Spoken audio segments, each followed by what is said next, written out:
तो हमारे पास मैकेनिक्स क्या होती है? Basically the study of motion of object और पार्टिकल। बेसिकली मैकेनिक्स यही होती है। अब मैकेनिक्स 3 तरीके की होती है, क्लासिकल, क्वांटम एंड स्टैटिस्टिकल। ये 3 मैकेनिक्स है। तीनों में क्या डिफरेंस है? It deals with the macroscopic particle. Macroscopic particle के साथ जिस जिस मैकेनिक्स के अंदर मैक्रोस्कोपिक पार्टिकल के बिहेवियर को स्टडी करेंगे, लाइक कोई भी चीज जो हम बेयर सेंसेस के साथ फील कर सकते हैं, टच कर सकते हैं, मेजर कर सकते हैं, यानी without instruments.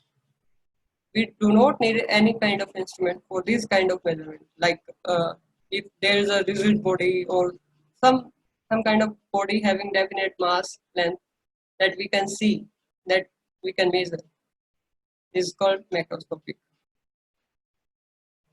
In this case we deal with the microscopic particle. इसमें क्या है कि इनको हम बेयर आई से नहीं देख सकते, लाइक इलेक्ट्रॉन, प्रोटॉन, न्यूट्रॉन। तो इनकी मोशन की जब स्टडी करेंगे तो वो हमारे पास आएगी क्वांटम के अंदर। क्लासिकल मैकेनिक्स को हम न्यूटोनियन मैकेनिक्स भी बोलते हैं। This is also called as Newtonian mechanics. Why it is called so? Because classical mechanics is mainly based on Newton's law body. जो ऑब्जेक्ट्स न्यूटन्स के लॉ ऑफ मोशन को मानता है, उसकी स्टडी हम क्लासिकल मैकेनिक्स के थ्रू करते हैं। क्वांटम में न्यूटन्स के लॉ फेल हो जाते हैं, वहां पे श्रोडिंगर ने इक्वेशन देखी और जो भी है वो हम क्वांटम के अंदर पढ़ेंगे, लेकिन वहां पे न्यूटन्स के लॉज नहीं चलते, न्यूटन्स लॉ ऑफ मोशन नहीं चलते। अब क्लासिकल मैकेनिक्स क्या है, स्टैटिस्टिकल मैकेनिक्स क्या है? यहाँ पे ग्रुप ऑफ पार्टिकल्स की बात करें, ग्रुप ऑफ पार्टिकल्स, यानी जहाँ पे पार्टिकल्स 10⁻³ में होंगे, वहां पे हम इंडिविजुअल पार्टिकल की बात नहीं कर सकते, इंडिविजुअल पार्टिकल की मेजरमेंट की बात नहीं कर सकते। वहां पे क्या करेंगे? We will talk about in terms of the probability, like probability of position, energy, like in what state, what energy level, how much particles are present. We will talk about probability. We can't say 10 particles are there. We can say कि 50% of particles are there. Then probability is 1/2. So statistical mechanics is needed for group of particles. ठीक है, बाकी इन दोनों के बारे में इतना बात नहीं करते हैं, क्लासिकल में पढ़ते हैं आगे। तो क्लासिकल में क्या है? If let's say there is an object जिसकी स्टेट हम x एंड px के थ्रू बता सकते हैं। What is x and what is px? x is position coordinate and px is momentum coordinate. Conjugate momentum coordinate, conjugate means जो x से derive हो रहा है वो मोमेंटम कोऑर्डिनेट और पोजीशन कोऑर्डिनेट हमें नोन है, तो स्टेट नोन है हमारे पास। लाइक अगर x और py गिवन है, देन ये स्टेट नहीं बताता भाई। इससे हम बता नहीं सकते कि पार्टिकल कहाँ है हमारे पास, कहाँ पार्टिकल है, ये कोई आइडिया नहीं होगा हमें। एक चीज और है, अगर क्लासिकल ऑब्जेक्ट है and I will give you task to the 20 people of group कि आप x और px मेजर करके आओ, तो डेफिनेट है कि आप लोग सेम x और px वैल्यू मेजर करोगे। बट इसमें क्या है, ये जो है पोजीशन और मोमेंटम पार्टिकल की, जो 20 लोग हैं वो डिफरेंट मेजर करके आएंगे at the same time. Why it is so? Because इसमें प्रिसाइज मेजरमेंट पॉसिबल है, प्रिसाइज मेजरमेंट पॉसिबल है, दैट मीन्स कि फिक्स है हमारे पास एक टाइम पे एक मोमेंटम, एक पोजीशन, एक टाइम पे। टाइम के साथ वो चेंज कर सकता है लेकिन सेम टाइम पे चेंज नहीं हो सकता। और हमारे पास क्या है क्लासिकल में, जो रियल वैल्यूज है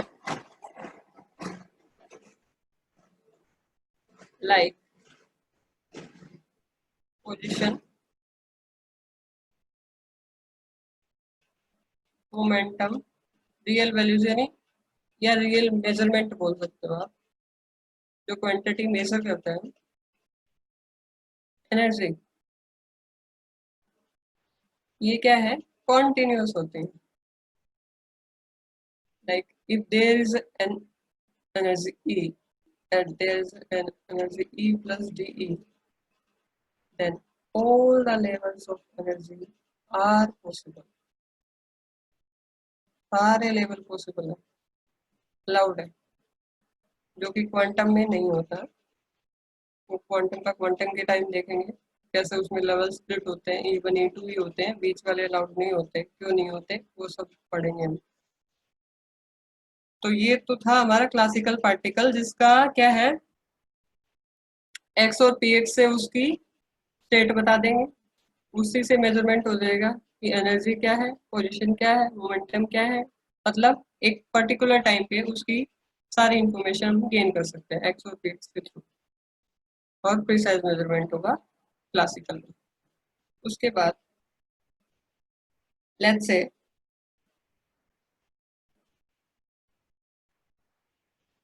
एक classical particle having kinetic energy p square by 2r। यहाँ क्या है भाई, हम पोटेंशियल का रोल देखना चाह रहे हैं, पोटेंशियल का रोल देखेंगे क्योंकि काइनेटिक एनर्जी क्या है, total energy is equals to kinetic plus potential. अगर काइनेटिक एनर्जी फिक्स कर दी हमने तो टोटल एनर्जी किस पे डिपेंड करेगी, पोटेंशियल पे। और सिंस क्योंकि क्लासिकल मैकेनिक्स में बात कर रहे हैं तो पाथ वेल डिफाइंड होता है, वेल डिफाइंड, तो उस चीज को देखने के लिए हम क्या है पोटेंशियल एनर्जी का स्टडी करने के लिए ये केस ले रहे हैं। तो फर्स्ट केस लेंगे a particle having the kinetic energy this and it's a free particle। Free particle means, free particle का मतलब है कि हमारी पोटेंशियल एनर्जी जीरो होगी, तो वो पार्टिकल कोई भी पाथ ले सकता है, here there somewhere, कहीं भी होगा, कोई बाउंडेशन नहीं है भाई, उस पर फ्री है। E इसकी टोटली काइनेटिक एनर्जी होगी, पोटेंशियल जीरो। सेकंड केस क्या है, under influence of gravitational field.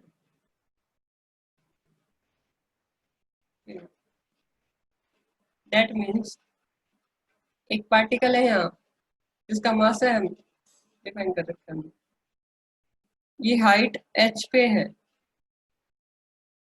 ये फ्लोर है, तो इसकी पोटेंशियल क्या होगी mgh।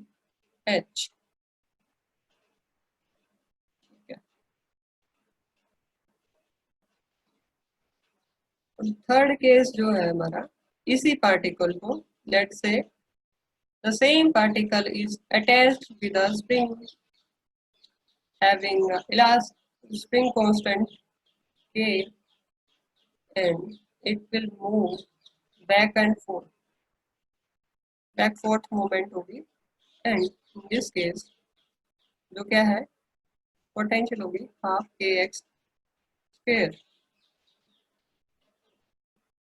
फोर्थ केस, इसी सेम पार्टिकल को जो स्प्रिंग के साथ अटैच है उसको रख दिया in presence of electric field, तो क्या होगा, potential will be half of k x square plus of e x, ये होगा हमारा पास पोटेंशियल। तो अब क्या है भाई, same kinetic energy but different under different boundary condition, मतलब different kind of environment. How the environment affect the motion of a particle, वो इस चीज से हम देख सकते हैं। लाइक फ्री पार्टिकल था तो वो कोई भी मूवमेंट करेगा। सेकंड केस में क्या है, ग्रेविटी में है तो वो फॉल डाउन करेगा। थर्ड केस क्या है, स्प्रिंग के साथ मोशन करेगा। और फोर्थ केस में क्या है, इलेक्ट्रिक फील्ड के साथ डिफ्लेक्ट भी होगा और ये मोशन भी चालू रहेगा इसका। तो टोटल एनर्जी पोटेंशियल की वजह से चेंज हो रही है